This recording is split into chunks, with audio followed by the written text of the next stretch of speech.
Hi friends, இன்னைக்கு நம்ம tasty and ஹெல்த்தியான டிஷ் தான் பார்க்க போகிறோம். ஒரு ஃப்ரை ரெசிபி தான். கோவக்காய் வறுவல் எப்படி செய்யலான்னு பார்க்க போகிறோம். வாங்க எப்படி செய்யலான்னு பார்க்கலாம். அதுக்கு நான் கோவக்காய் எடுத்து தண்ணியில் போட்டு வச்சுருக்கேன்.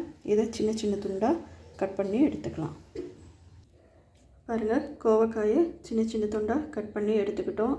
இப்போது நம்மளோட கோவக்காய் வறுவல் செய்கிறதுக்கு தேவையான இன்க்ரீடியன்ட்ஸ் என்னென்னு பார்த்துக்கலாம். 2 டேபிள் ஸ்பூன் அளவுக்கு கடலைக்கொட்டை எடுத்திருக்கேன். 1 டேபிள் ஸ்பூன் அளவுக்கு கடலைப்பருப்பு, 1 டேபிள் ஸ்பூன் அளவுக்கு சீரகம், 2 டேபிள் ஸ்பூன் அளவுக்கு ஒயிட் எள்ளு எடுத்திருக்கேன். உங்கள்கிட்ட ஒயிட் எள்ளு இல்லைன்னா கருப்பு எள்ளு கூட எடுத்துக்கலாம். 2 டேபிள் ஸ்பூன் அளவுக்கு உளுத்தம் பருப்பு எடுத்திருக்கேன். ஒரு 4 பல்லு பூண்டு எடுத்திருக்கேன்.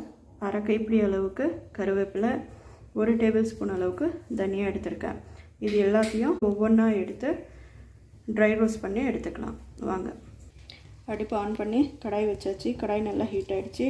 இப்போ நம்மளோட இன்க்ரீடியன்ட்ஸ் ஒவ்வொன்றா எடுத்து லோ ஃப்ளேம்லேயே இருக்கட்டும். பாருங்கள், நம்மளோட இன்க்ரீடியன்ட்ஸ் எல்லாத்தையும் நல்லா ட்ரை ரோஸ்ட் பண்ணி எடுத்துக்கிட்டோம். இப்போது இது ஒரு 10 மினிட்ஸ் ஆற விட்டுட்டு மிக்ஸி ஜாரில் போட்டு நல்லா கொரப்பாக அரைச்சி எடுத்துக்கலாம். இதில் நான் வரமிளகா சேர்த்தலை. உங்களுக்கு காரம் அதிகமாக வேணும்னா வரமிளகா சேர்த்திக்கோங்க. இன்றைக்கி நான் மிளகாய் தூள் தான் சேர்த்து போகிறேன். பாருங்கள், நம்மளோட இன்க்ரீடியன்ட்ஸ் எல்லாம் கூல் ஆகிற வரைக்கும் இங்கே நம்ம கோவக்காயை எண்ணெயில் நல்லா வதக்கி எடுத்துக்கலாம். அதுக்கு தேவையான அளவு எண்ணெய் சேர்த்திக்கலாம். பாருங்கள், எண்ணெய் நல்லா ஹீட் ஆகிடுச்சு. இப்போ நம்ம கட் பண்ணி வச்சுருக்கிற கோவக்காயை இப்போ இதில் சேர்த்திக்கலாம்.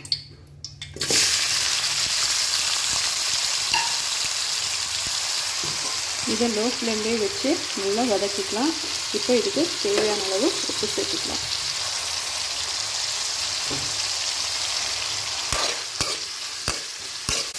பாருங்கள், நம்மளோட கோவக்காய் நல்லா கலர் சேஞ்ச் ஆகி வருது. இன்னொரு 5 மினிட்ஸ் இதே மாதிரியே எண்ணெயிலே நல்லா வதக்கிக்கலாம். பாருங்கள், நம்மளோட கோவக்காய் நல்லா வறுபட்டுருச்சு. இதில் நம்ம சேர்த்துருந்த நம்மளோட ட்ரை ரோஸ்ட் பண்ணி வச்சுருந்த இன்க்ரீடியன்ட்ஸ் எல்லாம் வந்து கூலானதுக்கப்புறம் அரைச்சி எடுத்துக்கிட்டோம். இப்போ இந்த இன்க்ரீடியன்ட்ஸை இதில் சேர்த்துக்கலாம்.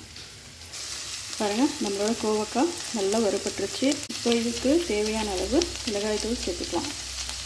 உங்களுக்கு காரத்துக்கு தகுந்த மாதிரி எவ்வளோ வேணுமோ அவ்வளோ சேர்த்துக்கோங்க. இப்போ கொஞ்சமாக மஞ்சள் தூள்,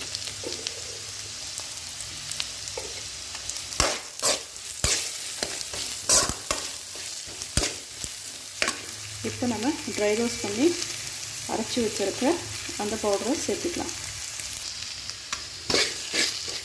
பாருங்கள், நம்ம ட்ரை ரோஸ்ட் பண்ணி வச்சுருந்த இன்க்ரீடியன்ஸை சேர்த்துக்கிட்டோம். இதை நல்லா கலந்து விட்டுக்கலாம். பாருங்கள், நம்மளோட டேஸ்டி அண்ட் ஹெல்த்தியான கோவக்காய் வறுவல் ரெசிபி ரெடி ஆகிடுச்சு. இதை நீங்களும் வீட்டில் கண்டிப்பாக ட்ரை பண்ணி பாருங்கள். ட்ரை பண்ணி பார்த்துட்டு டேஸ்ட் எப்படி இருந்தது அப்படின்னு சொல்லிட்டு மறக்காமல் கமெண்ட் பண்ணுங்கள். லைக் அண்ட் சப்ஸ்கிரைப் பண்ணுங்கள். தேங்க்யூ.